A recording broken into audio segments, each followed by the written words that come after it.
एक त्यारा जो कि 3000 फीट की बुलंदी पर होता है, उसमें अचानक जोरदार धमाका होता है और हर तरफ धुआं ही धुआं हो जाता है। उस त्यारे के इंजन में से क्लैक क्लैक क्लैक क्लैक की आवाज़ आना शुरू हो जाती है और तमाम मुसाफिरों की जान निकल जाती है। एक मुसाफिर जो कि फ्रंट रो पर बैठा होता है, क्योंकि वो एयर होस्टेस के काफ़ी करीब होता है, तो वो एयर होस्टेस से पूछता है कि आखिर ये हुआ क्या है। तो एयर होस्टेस काफ़ी काम वे में उस मुसाफिर को ये कहती है कि परेशानी वाली कोई बात नहीं है, टेंशन बिल्कुल भी नहीं लेनी, शायद हमारा जो त्यारा है वो किसी बर्ड से टकरा गया हो, किसी परिंदे से टकरा गया हो, तो अब हम अपनी मंजिल की तरफ जा रहे हैं। मगर 2 मिनट बाद ही 3 चीज़ें होती हैं। पहली चीज़ तो ये होती है कि उस त्यारे का पायलट त्यारे की डायरेक्शन को चेंज कर देता है और अब त्यारा हडसन रिवर न्यूयॉर्क की तरफ जा रहा होता है। और दूसरी चीज़ होती है कि पायलट जो है वो त्यारे का इंजन बंद कर देता है। ज़रा इमेजिन कीजिए कि एक त्यारा अब बगैर किसी साउंड के हवा में मौजूद है।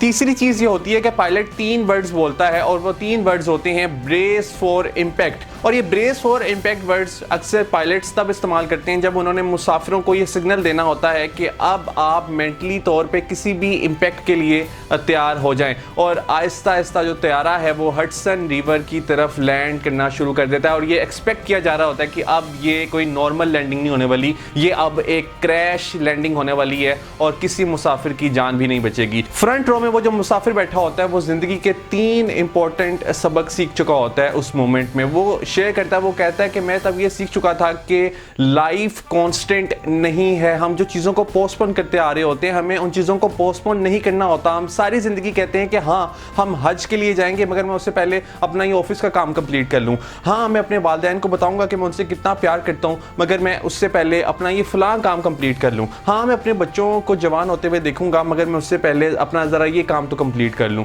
तो वो मुसाफिर इस बात को एक्सेप्ट कर लेता है। वो कहता है कि मैं सारी ज़िंदगी ये समझता रहा कि मेरे पास ज़िंदगी में टाइम बहुत ज़्यादा है, मगर इन एक्चुअल मेरे पास टाइम बिल्कुल भी नहीं था। दूसरी चीज़ वो मुसाफिर ये एक्सेप्ट कर लेता है। मुसाफिर कहता है कि मैंने सारी ज़िंदगी अपनी ईगो को चूज़ किया, मैंने सारी ज़िंदगी हैप्पीनेस को चूज़ ही नहीं किया। कहीं ना कहीं मैं अपनी वाइफ को इग्नोर कर रहा था, कहीं ना कहीं मैं अपने बच्चों को इग्नोर कर रहा था, कहीं ना कहीं मैं राइट होने को प्रेफर कर रहा था और उसमें मैं अपने रिलेशनशिप्स को इतनी इंपॉर्टेंस नहीं दे रहा था। तो अब वो मुसाफिर सीख लेता है। वो कहता है कि अगर मुझे ज़िंदगी ने चांस दिया तो मैं एटलीस्ट अब राइट होने को प्रेफर नहीं करूँगा, मैं खुशी को चूज़ करूँगा और मैं अपनी ईगो को बीच में नहीं आने दूंगा और मैं अपनी वाइफ के साथ एक बेहतर रिलेशनशिप कायम करूँगा। जिस तरह वो त्यारा हडसन रिवर के करीब से करीब तर होता चला जा रहा था, उस मुसाफिर के माइंड में अब एक ही चीज़ चल रही थी और वो ये कि उसे अब मौत से डर नहीं लग रहा था, मगर ये मोमेंट उसके लिए बड़ी सैड मोमेंट थी, क्योंकि वो अपने बच्चों के लिए एक अजीम बाप बनना चाहता था, क्योंकि वो अपने बच्चों के साथ क्वालिटी टाइम स्पेंड करना चाहता था। ये मैं बात कर रहा हूँ 1549 फ्लाइट की, जो कि न्यूयॉर्क के हडसन रिवर में लैंड करती है। और मौजज़ा ये होता है, मिरेकल ये होता है कि इस फ्लाइट के तमाम मुसाफिर सेव रहते हैं और वो जो फ्रंट रो में बैठा हुआ मुसाफिर होता है जिसका नाम रिक एलाइस होता है,